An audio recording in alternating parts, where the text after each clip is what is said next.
I was bundled in. I was told to lie in that vehicle. The blindfold is removed. Then when it's removed, you look at people, and then there's a panel of more than 10 people. They started hitting that thing until that nail came out. A portion of it came out on the spot, and the other one remained within the skin. You would not come out of that place. 33 days. That was a long time.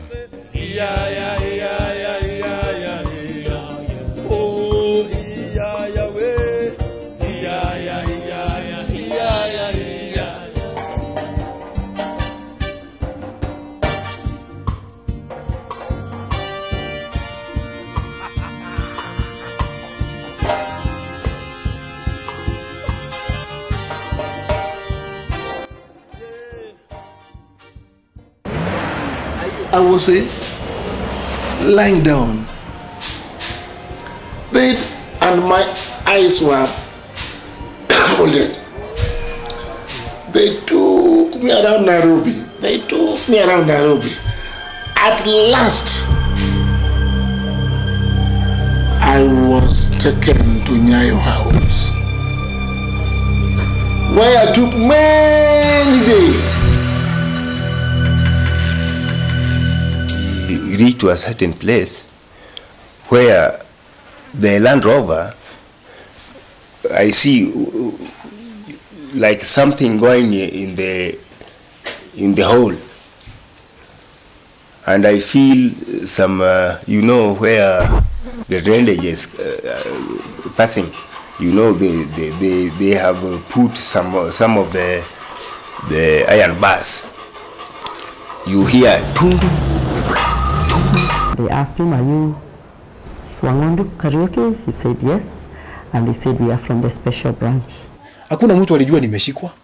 Hata sasa angenifuata. Unajua, imagine nimeshikiwa Busia, Baraba, Busia, Nairobi. Familia iko nyumbani na watu wetu. Kinango hapa juu, it's about 25 kilometers from here. Ni hapa juu ya mlima tu. Sasa hakuna mtu anajua pale niko. Nikaona sasa, kwa sababu nilikuwa nimesoma magazeti, nikasikia vile watu wamefunga na Mwakenya, vile watu wamekufia huko akina Karanja sijui nani. Nikajua sasa hapa hata mimi nitaenda namna hiyo. Where I was sitting with the panel in front of me, I could see below because one of the curtains had sagged, and I saw a Kenya bus negotiating the GP roundabout. I don't know, yes, this must be Nyayo House.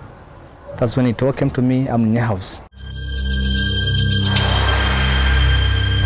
So once somebody was being brought by Land Rover, it used to reverse up to this point. When somebody is blindfolded, is pulled out of the Land Rover, then you are led to a point here.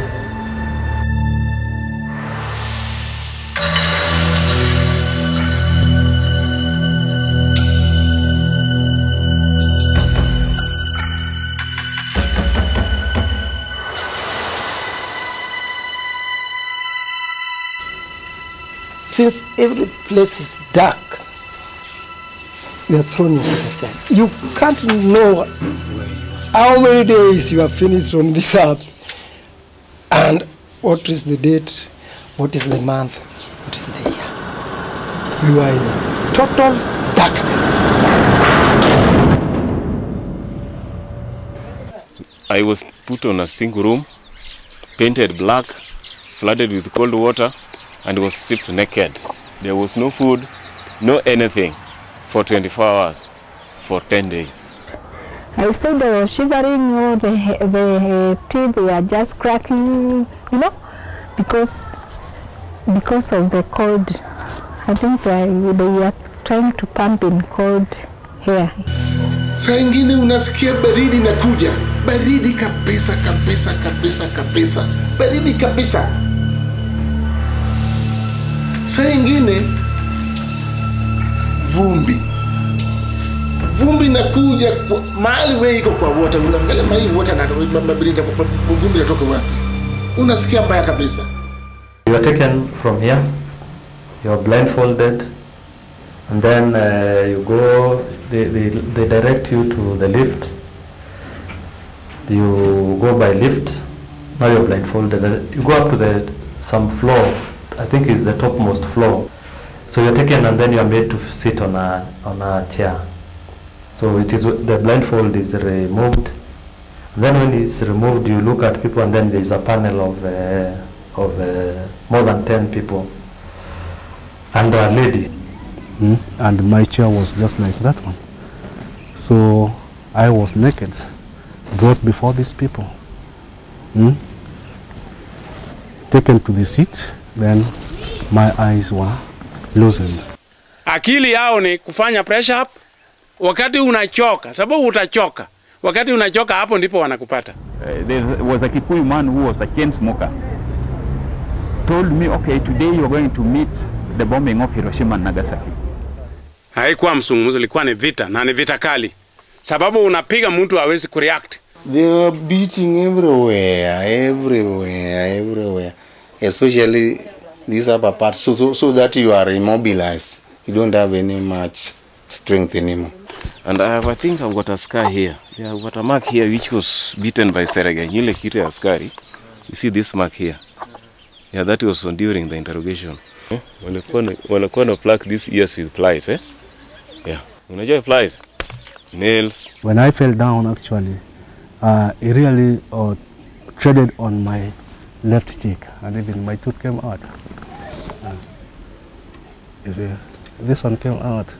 A portion of it came out on the spot, and the other one remained within the skin. Walikuwa wameweka misumari kwa mbao. Sasa wanasema wanaweka kwa mesa hivi. Nasema sasa wanakutuangia misumari hiyo kwa mbao. Hata kuna vidonda mingi, ukiangalia vidonda mingi. Vile walikuwa kitu gonga misumari. It was bad. He came and held me on my shoulders, akanipigisha kuta. Ananiambia, do you feel how hard this government is? Kupigisha kichwa tu kama zile nini. Vile kondoo zinapigana. Nikakuwa na bleeding mbaya sana kwa mapua yangu. That was a drag at that time of anybody who was critical to the state system.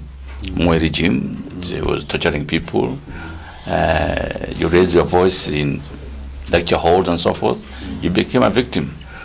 So in total I spent 75 days in this place, different cells. But this one was the one which I think I was doused in cold water naked. And then the door was banged shut. The water used to be sprayed after you are sprayed while you are naked. Then they spray it up here. Then they bang the door. So long after those people have gone, it is when you start hearing some droplets falling from up, and now they are falling on the water below. But they used to make some very loud noises, like it's a droplet falls and then and then they are very destructive, because now it's very quiet, and then it's like it's an explosion.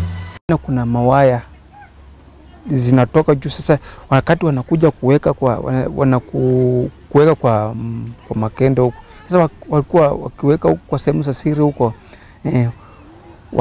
yani kama wanaenda kuweka, sasa najaribu kufunga macho, hata sitaki kuangalia. Wakifinya kama sekunde 2-3 hivi wanakuachia, unaona umepoteza hamu, hata pofu tu unaamka unajikuta pofu. And the testes, they could hold the testes, just pluck them with some nails, you see. I asked them, my throat is burning, can you help me with the drinking water? The following morning, told me, what water are you asking for?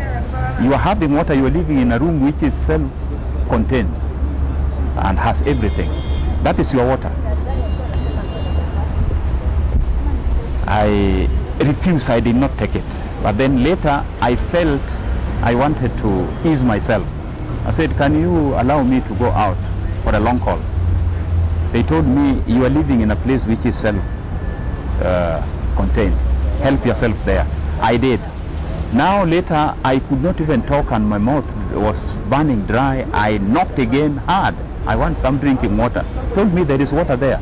So I picked courage, just said in the name of the Father, picked that water and sipped it twice. And then there is also a time when they hit very hard, they ensure that you lick. You lick the blood. So they were using those methods. They could tell me now, you yourself lick whatever blood that is there on the floor. And no otherwise. The hopelessness when you and your wife are subjected to a lot of harassment, a lot of torture, you are stripped to nothing. You see now, she didn't know I was there. See now, I used to get those midnight 1 o'clock beatings, but you know, you keep quiet because you don't want your wife to hear you yell, and then she's whimpering in the next cell. And if it is killing, why can't you kill instead of torturing somebody where you cry like a baby because of torture? Did you cry? Surely. How do you contain that pain? If somebody can decide to do anything with your body, how do you contain that? Even if you are a hard rock. That was a battleground, a big one. Yeah, you would not come out of that place. No. You would not come out of that place. 33 days. That was a long time. They were very brutal, inconsiderate, and to me, although they were calling intelligent people, they called the way they are trained, I think, to me they are very foolish people. Because they could not use any other method than force. So to me, I don't think they are properly trained to extract information from suspects.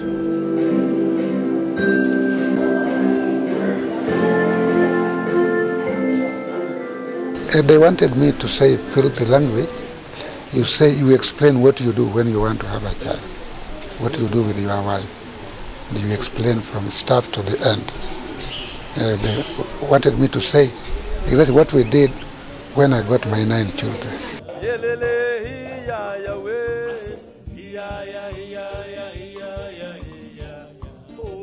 Forgiving? No. No, sorry. I'm a Christian. I would love to, but I believe even God would punish me for that, honestly. I don't want to tell those who are tortured there to revenge, but to leave everything to Kenyans and judge these people. Hatuwezi peleka hii case katika The Hague. Mimi nasikia wengine nastakiwa katika koti ya ulimwengu. Ingaliwe sheria ya Kenya. Niingaliwe namna tuliwekwa. I think it is with the bitterness when we remember what happened to us. I symbolize that resistance, not for myself, but for the masses of this country. And in that case, in that sense, I was quite sure I had their support. And therefore, I didn't feel indeed excluded or in isolation, despite the fact that I was put in isolation. For the truth and maybe reconciliation to take place, it cannot just happen in a vacuum. You know, people make mistakes. Once a person has made a mistake and he comes and confesses, I have made a mistake, I'll not repeat it. Or it was in the course of my job that I was defending, I had something to defend. But now that I've realized, I think if I were to be given choice, I would not repeat it. That's when you can talk of having forgiven. But you don't just forgive. Who do you forgive? And what do you forgive?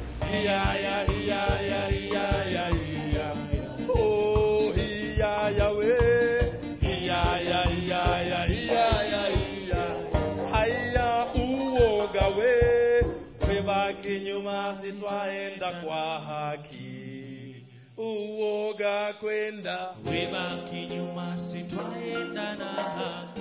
Haya dhuluma we webaki nyuma sitwaenda kwa haki.